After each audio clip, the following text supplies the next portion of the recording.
महाराष्ट्र के राज्यपाल सीपी राधाकृष्णन जी,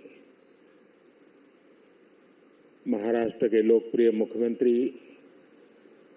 देवेंद्र फडणवीस जी, मंत्रिपरिषद के मेरे वरिष्ठ साथी श्रीमान राजनाथ सिंह जी, संजय सेठ जी, महाराष्ट्र के मुख्यमंत्री, उनके साथ आज हमारे दोनों उप मुख्यमंत्री भी हैं, उप मुख्यमंत्री श्रीमान एकनाथ शिंदे जी, Ajit Pawar ji, CDS, CNS, navy के सभी साथी, मझगांव डॉकयार्ड में काम करने वाले सभी साथी, अन्य अतिथिगण, देवी और सज्जनों, 15 जनवरी के दिन को आर्मी डे के रूप में भी मनाया जाता है। देश की रक्षा के लिए अपना जीवन समर्पित करने वाले प्रत्येक जाबाज को मैं नमन करता हूं।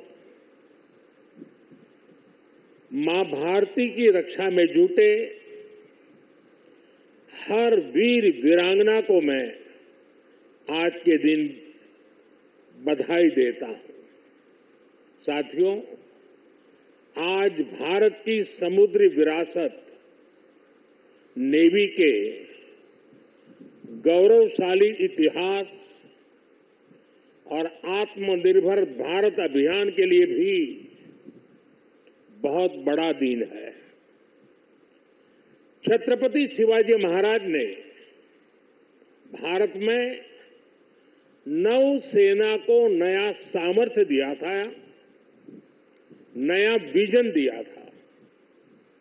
आज उनकी इस पावन धरती पर 21वीं सदी की नेवी को सशक्त करने की तरफ हम एक बहुत बड़ा कदम उठा रहे हैं।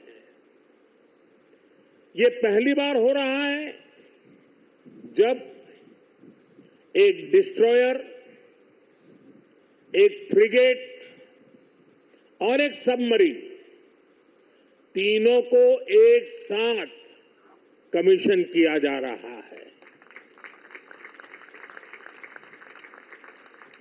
और सबसे गर्व की बात कि ये तीनों frontline platforms made in India है। मैं भारतीय नौसेना को, इनके निर्माण कार्य से जुड़े सभी साथियों को, इंजीनियर्स को, श्रमिकों को और पूरे देश को बधाई देता हूं। साथियों, आज का एक कार्यक्रम हमारी गौरवशाली धरोहर को भविष्य की आकांक्षाओं से जोड़ता है। लंबी समुद्री यात्राएं, commerce, naval defence, ship industry, इसमें हमारा एक समृद्ध इतिहास रहा है। अपने इतिहास से प्रेरणा लेते हुए आज का भारत दुनिया की एक मेजर मैरीटाइम पावर बन रहा है। आज जो प्लेटफॉर्म लॉन्च हुए हैं, उनमें भी इसकी झलक है। अब जैसे हमारा नीलगिरी चौल वंश के समुद्री सामर्थ्य के प्रति समर्पित है। सूरत वॉरशिप उस कालखंड की याद दिलाता है जब गुजरात के पोर्ट्स के जरिए भारत वेस्ट एशिया से जुड़ा था। इन दिनों ये दोनों शिप्स, इसके साथ आज बागशीर सबमरीन की कमीशनिंग भी हो रही है। कुछ वर्ष पूर्व मुझे P-75 क्लास की पहली सबमरीन कलवरी की कमीशनिंग में शामिल होने का अवसर मिला था। आज मुझे इस क्लास की 6वीं सबमरीन बागशीर को कमीशन करने का सौभाग्य मिला है। ये नए फ्रंटियर प्लेटफॉर्म भारत की सुरक्षा और प्रगति दोनों को नया सामर्थ्य देंगे। साथियों, आज भारत पूरे विश्व और खासकर ग्लोबल साउथ में एक भरोसेमंद और जिम्मेदार साथी के रूप में पहचाना जा रहा है। भारत विस्तारवाद नहीं, भारत विकासवाद की भावना से काम करता है। भारत ने हमेशा ओपन, सिक्योर, इंक्लूसिव और प्रॉस्परस इंडो पैसिफिक रीजन का समर्थन किया है। इसलिए जब समुद्र से सटे देशों के विकास की बात आई तो भारत ने मंत्र दिया सागर। सागर का मतलब है security and growth for all in the region. हम सागर के विजन के साथ आगे बढ़े। जब भारत के सामने G20 की प्रेसिडेंसी संभालने का दायित्व आया तो दुनिया को हमने मंत्र दिया one earth, one family, one future. जब दुनिया कोरोना से लड़ते हुए पस्त पड़ रही थी तब भारत ने विजन दिया वन अर्थ, वन हेल्थ। हम पूरे विश्व को अपना परिवार मानकर चलते हैं। हम सबका साथ, सबका विकास, उस सिद्धांत पर विश्वास करने वाले लोग हैं और इसलिए इस पूरे क्षेत्र की रक्षा सुरक्षा भी भारत अपना दायित्व समझता है। साथियों, ग्लोबल सिक्योरिटी, इकोनॉमिक्स और जियो पॉलिटिकल डायनेमिक्स को दिशा देने में भारत जैसे मैरीटाइम नेशन की भूमिका बहुत बड़ी होने वाली है। आर्थिक प्रगति और एनर्जी सिक्योरिटी के लिए ये जरूरी है कि ट्रेडिशनल वाटर्स को प्रोटेक्ट किया जाए, टेरिटोरियल वाटर्स को प्रोटेक्ट किया जाए, फ्रीडम ऑफ नेविगेशन को इंश्योर किया जाए और ट्रेड की सप्लाई लाइन और सी रूट्स सुरक्षित हो। हमें आतंकवाद, हथियारों और ड्रग्स की तस्करी में इस पूरे क्षेत्र को बचाकर रखना है। इसलिए आज जरूरी है कि समुद्र को सेफ और प्रॉस्परस बनाने में हम ग्लोबल पार्टनर बने। हम लॉजिस्टिक की एफिशिएंसी बढ़ा दें और शिपिंग इंडस्ट्री के लिए काम करें। हम रेयर मिनरल्स, फिश स्टॉक जैसे ओशन रिसोर्सेज का दुरुपयोग रोकने में और इसे मैनेज करने की कैपेसिटी डेवलप करें।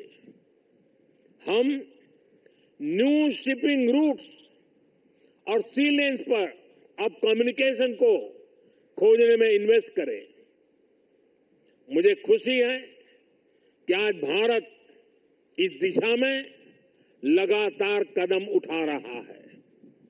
भारत पूरे इंडियन ओशन रीजन में फर्स्ट रिस्पॉन्डर भी बनकर उभरा है।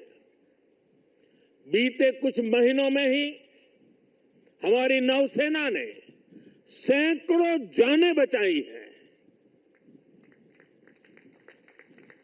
हजारों करोड़ रुपए के नेशनल और इंटरनेशनल कार्गो की सुरक्षा की है।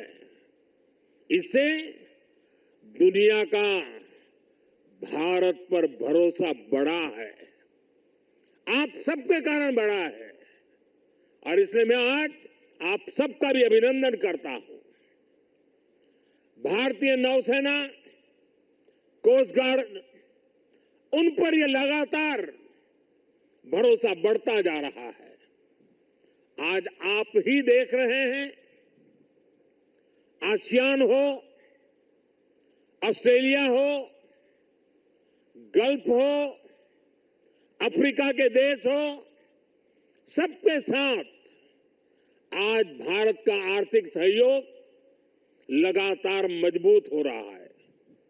संबंधों की इस मजबूती में इंडियन ओशन रीजन में भारत की उपस्थिति, भारत का सामर्थ्य एक बहुत बड़ा आधार है, और इसलिए आज का ये आयोजन सैन्य दृष्टि के साथ ही आर्थिक दृष्टि से भी उतना ही अहम है। साथियों, 21वीं सदी के भारत का सैन्य सामर्थ्य भी अधिक सक्षम हो, आधुनिक हो, ये देश की प्राथमिकताओं में से एक है। जल हो, थल हो, नभ हो, डीप सी हो या फिर असीम अंतरिक्ष, हर जगह भारत अपने हितों को सुरक्षित कर रहा है। इसके लिए निरंतर रिफॉर्म्स किए जा रहे हैं। चीफ ऑफ डिफेंस स्टाफ का गठन ऐसा ही एक रिफॉर्म है। हमारी सेनाएं और अधिक एफिशिएंट हो, इसके लिए थिएटर कमांड की दिशा में भी भारत आगे बढ़ रहा है। साथियों, पिछले 10 साल में जिस तरह भारत की तीनों सेनाओं ने आत्मनिर्भरता के मंत्र को अपनाया है, वो बहुत ही सराहनीय है। संकट के समय दूसरे देशों पर भारत की निर्भरता कम से कम हो, इस गंभीरता को समझते हुए आप सभी इस काम को आगे बढ़ा रहे हैं, नेतृत्व दे रहे हैं। हमारी सेनाओं ने 5000 से ज्यादा ऐसे साजो सामान और उपकरणों की लिस्ट तैयार की है जो अब वो विदेशों से नहीं मंगाएगी। जब भारत का सैनिक भारत में बने साजो सामान के साथ आगे बढ़ता है तो उसका आत्मविश्वास भी कुछ अलग ही होता है। पिछले 10 साल में कर्नाटका में देश की सबसे बड़ी हेलीकॉप्टर बनाने वाली फैक्ट्री शुरू हुई है। सेनाओं के लिए ट्रांसपोर्ट एयरक्राफ्ट बनाने वाली फैक्ट्री शुरू हुई है।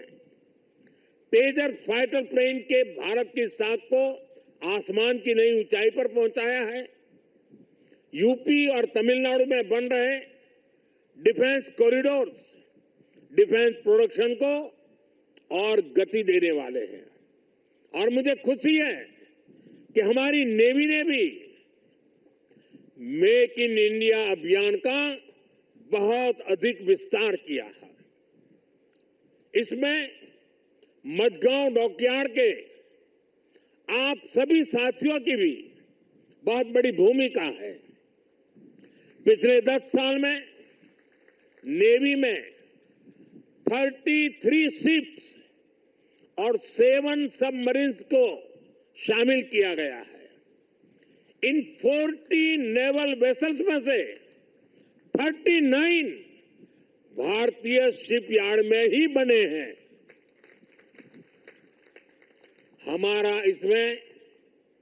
हमारा भव्य विराट आईएनएस विक्रांत एयरक्राफ्ट कैरियर और आईएनएस अरिहंत और आईएनएस अरिघात जैसी न्यूक्लियर सबमरीन भी शामिल है।